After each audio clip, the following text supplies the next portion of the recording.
All right. I want to talk about CeeDee Lamb today.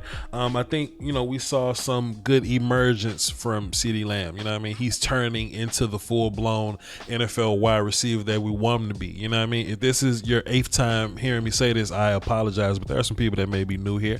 When CeeDee Lamb was at Oklahoma, he was big play yak guy. You know what I mean? And since he's been in the league, he's been fantastic as only wide receiver dude. Like, we haven't really seen much yak from him last year, but he's getting that NFL peanut butter in his body. He's getting big and strong. He's getting confident. He's getting the feel for the game and the speed of it. So now we're seeing a lot more yak Lamb. All right. So we're gonna highlight some of those things, some other things that Lamb did.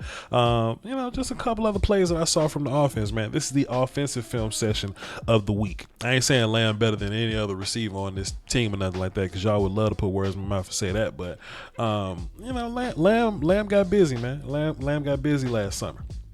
So we talking about yak Lamb, right?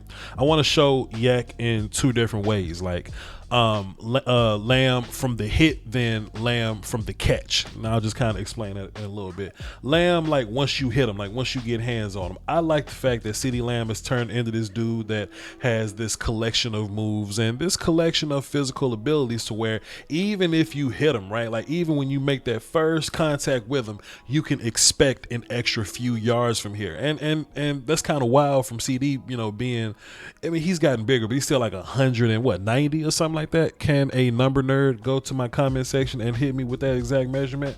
CeeDee Lamb probably like 190. He's not like a big dude, but regardless of that, he's getting these extra yards, not from muscling people or anybody like that, but it's these extra moves, it's this leveraging, it's this falling forward, it's this little spin that he does after he gets touched right here, to where he'll get touched on the 21 or something like that, but he'll spin and he'll make it to the 26 just to get us that extra 4 to 5 yards or whatever. And I just think that's interesting for such a slim dude. Here's another idea of yak Lamb, the one that really gets us excited. Now that was Lamb from the hit. Now I'm going to show you Lamb from the catch. What I mean by that is if Lamb catches the football and you don't hit him immediately, you kind of got to deal with his extra little moves, right? Like I said, he's not like a power runner, like a run you over truck stick you kind of guy, but he has these smooth little moves, man. You would probably hear that in a lot of people's draft evaluations of Lamb, right? Just these smooth movements. That's kind of what Lamb is, and be his size. And now I'm talking about size, like height wise, right? Like he's moving like a little bitty slot receiver dude in terms of smoothness and quickness or whatever, right? But he like 6'6" or something like that. So we got Lamb right here. It's not like he's running somebody over, but just a small little turnaround would just make this guy miss, and a small little whoop-de-woo would just make this guy miss. You know what I mean? Let me go back just a fraction right here. He actually breaks this second tackle here. Take a look at CeeDee hand fighting the defender trying to tackle him right here. That's hands right there. If you try to arm tackle CeeDee Lamb, then we'll get your arms off of me with his arms. Like all of that goes into yakking, and I think CeeDee Lamb has a really good feel for that. So fantastic stuff by him. Let's move on to some wide receiver things. I thought this play was super impressive. Let's just kind of talk about it here, right? We got Lamb right here. And I'm just gonna show you the play, and then we'll just come back and we'll talk about it, right? Lamb comes off the line of scrimmage with the easy little slant. It's just a cool little slant, you know what I mean? Nothing too crazy here. But what I like the most about this is the improv is more than just improv. It's like big play improv. It's like chemistry with Dak, and you probably get this if your quarterback got a freaking football field in his backyard or something like that. So peep this out. They always talk about scramble drill, like when the quarterback scrambles a certain way, go towards him and come back to the football. Let me just show you what I think is interesting about this. Lamb runs the slant. All right, cool. He's running the slant. He's running. Dak starts to roll out. Lamb kind of feels that, but instead of coming back to Dak, right, instead of working back towards the football, Lamb is working deeper towards open space. And I saw this little hand wave a couple times. Like Lamb waved his hand twice. Cedric Wilson waved his hand so Dak can find him or whatever. Dalton does it sometimes. That little hand wave is super interesting right there, right? Because Dak always got his eyes downfield. Dak is always going to find his open guy. But in the scramble drill, I thought as an offense, as an overall offense thing, I don't know if this is a Dak backyard teaching thing or something that Kellen is teaching them.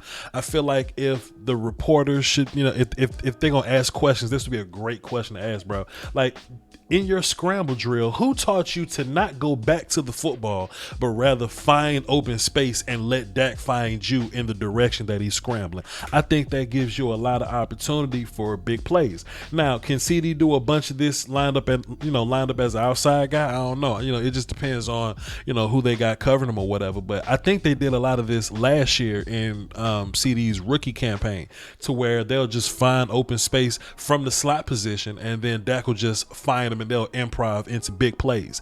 I think this level of improving of a scramble drill, right? like CeeDee's supposed to be looking for safety. Damn it, we up here getting 40-yard, 50-yard plays. I can't count, somebody help me, but like chunk plays from our level of the scramble drill. I think it's impressive. I think it's worth looking. And CeeDee wipes his nose. Go ahead, wipe your nose, player. There you go. This was a fun play from Amari Cooper here, and like a lot of people be hating on Cooper, and Lamb has a big game. They got something crazy to say about Cooper, whatever. Whatever, man. I'm gonna ride for the homie all day, every day. So we got Amari Cooper here. We got him going in motion, and we got a cornerback going in motion with him. So that ID's man coverage for us. We're gonna run the play and then just kind of, pardon my pixelation, we're gonna run the play then just kind of let y'all look at it. We'll come back and talk about it. So now we're armed with this information that Coop is running a comeback route. We know that the comeback is going towards the sideline. We're trying to work outside the numbers if we can, just to get as much of that outside space as possible. Coop is so lethal as a route runner, right? Let me just kind of say this before I run the play or whatever, right? Most wide receivers have two moves in them, right? Like if they're trying to run a post, they may fake one way and the second move will be running the post. You know what I mean? But Coop just takes you on this ride. He takes you through these cities you never seen before. You go and see these sites and all different kind of restaurants you ain't never ate at before. Coop just takes you all over the country to get you to this comeback route, right? He's not going to run it just like you drew it up. So what happens is Coop is playing with this cornerback's leverage. Right? It took 3 moves to get to this comeback, and this cornerback just wasn't ready for it. And it happened off of a sudden cut. So Coop needs to work this cornerback's leverage into different directions. So we're running this comeback. Coop is going to start working outside. So we're going to get your cornerback working his hips to the outside. We see your cornerback is working that direction.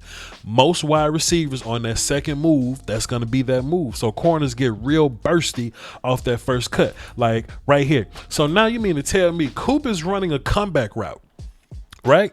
But your cornerback was so caught up on that second move because Coop is so lethal. You running a comeback towards the sideline, and this man is looking at the Patriots logo. He's looking at the middle of the field. This man trying to see who drew the numbers on the field, and you up here trying to run a comeback to the sideline. Ridiculous, sir. Ridiculous route running from Amari Cooper. I'm gonna look back at my free safety and shit. I'm not gonna look at the wide receiver. I'm looking at y'all to see what y'all doing over there. Y'all good? Y'all need anything? Can I get you some water, some snacks? You want something? While Amari Cooper down here smoking you on the comeback, sir. Please. It's just funny, man. Patriots fans really thought that they shut down Amari Cooper when in real life, we just whooped y'all with everybody else. Honestly, this is what I thought was interesting, right? And it's probably one of the bigger reasons that Lamb got off, because we always tell you pick your poison. Like, you're gonna have to die anyway, but you get to pick how you want to get cut up. Dalton Schultz got double team, man. I was surprised. And when you look at the film, and that just says a lot about our offense or whatever. Maybe Belichick was watching the film, and in his mind, Dak was just so comfortable with Dalton Schultz. He thought that Dalton Schultz was one of the key guys in this thing. So they opted to double team and take away Dalton Schultz. When in real life we feed Dalton Schultz because they try to take away everybody else. That's just how elite this offense is. But bro, they're double teaming our humble little tight end from Stanford. And we get the ball to other people or whatever, but I just thought that was interesting, man. I just wanted to show y'all that. I saw that a bunch in this film, but hey, we found a way to finesse and work around it. Let me show you a few ways we did that. So here's how we took advantage of that. Bill Belichick, if you want to take away Dalton Schultz, but we know that you also want to take away Zeke in the run game, somebody's got to be open from that. One day, Jeremy Sprinkle going to get his touchdown. Not today, but one day. We're going to take advantage of that, right? So we're going to hit a little bit of play action because we know that you're scared of Zeke. And look at that reaction to Zeke, first of all, right? Because they know that Zeke is one of those guys, especially in this red zone stuff right here. They know that Zeke is one of those guys, and they wanted smoke with Zeke. This is the second part I thought was interesting. Take a look at Dalton Schultz right here, right? They got attention on Dalton Schultz. They got a couple guys to run in that direction. One dude to cover him, one dude to tackle him if he catches it. I thought that was interesting. But ladies and gentlemen, what does that do? Look at damn Blake Jarwin in the back of the end zone just chilling. And another nuance to this thing that I had written down, I forgot to say because I was so excited. Dalton Schultz lined up at fullback right here. Schultz is at fullback, so they just finding his number, 86, follow 86. Schultz is at fullback, and Jarwin is the one at tight end. So Jarwin going to run free. Schultz take the attention. Zeke was the faker. Touchdown, goddammit. But don't let nobody talk you down, bro. Like, Kellen Moore is just as good of a chess player. I ain't going to say that, but Kellen Moore as a chess player versus Bill Belichick, it wasn't just some blowout. Kellen Moore had some moves too. If you want to double team Dalton Schultz, and I know that you're afraid of our run game, then cool. How do I keep you from doubling Dalton Schultz? We just gonna act like we blocking. We just gonna run the football. we just gonna run the football, act like we blocking, just get on. You know what I mean? Get us up out of there. You know, my bad. Come on, man. They ain't even Zeke. That's cousin Tony. They scared of the run game in general. Look at all that attention they putting on the run game. Yeah, Schultz is open. Good luck to you, player. Now, this is something I was super, super happy with, man. We're going to make our adjustments. We're going to play some chess.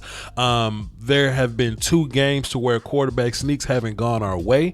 That kind of suck right now. Kellen got pissed off, said, you know what? We're just going to throw the fade to Lamb. I'm just sick of, you know what I'm saying? I'm just sick of all this quarterback sneak. You can't find the ball. If you can't put a chip in the football and magnetically tell me when the hell I cross the goal line, we're just going to run a fade to Lamb and score anyway. I like it. I hope we do more of that moving forward. I just thought this last drive in overtime was so special, bro. Something I recommend y'all do is go to the Dallas Cowboys YouTube page. They do this thing called Sounds of the Sideline, where they, you know what I'm saying, where they, you know, they put mics on the players. You get to hear what they say on the sideline or whatever, bro. Something that I thought was just so fantastic while I was watching. I'm just going to do this last play on a loop. I think something that was so fantastic that they did on Sounds of the Sideline, bro, something that they highlighted, is in this Patriots game, no matter how much adversity this team ran into, number 4 was just stone-faced. All right, let's do this thing. You know? Let's do this, bro. You know what I'm saying? Like, you know, whether it be the not scoring, them scoring, the double move thing with Diggs or whatever, like those long, like, you know, those long run drives or whatever that they did, man. No matter what happened, no matter how much pressure we put on the shoulders of 4, when we needed him, that dude was fearless. That dude was fearless, man, and he deserved his praise. He deserved every single dollar that he getting up out of Jerry Jones' bank account, dog. That dude is a gangster, man. I'm glad to have him on my team. I'm glad him and CeeDee got their relationship good. I'm glad they got some good chemistry, bro. But like, there's this stat that Dak Prescott has not had an incompletion in overtime, like, ever. Like, at all. And I just think that's crazy. I just think it's fantastic, man. We got one of them dudes, man. We got one of them dudes. And, you know, I know it's not easy for a lot of people to jump out on a limb.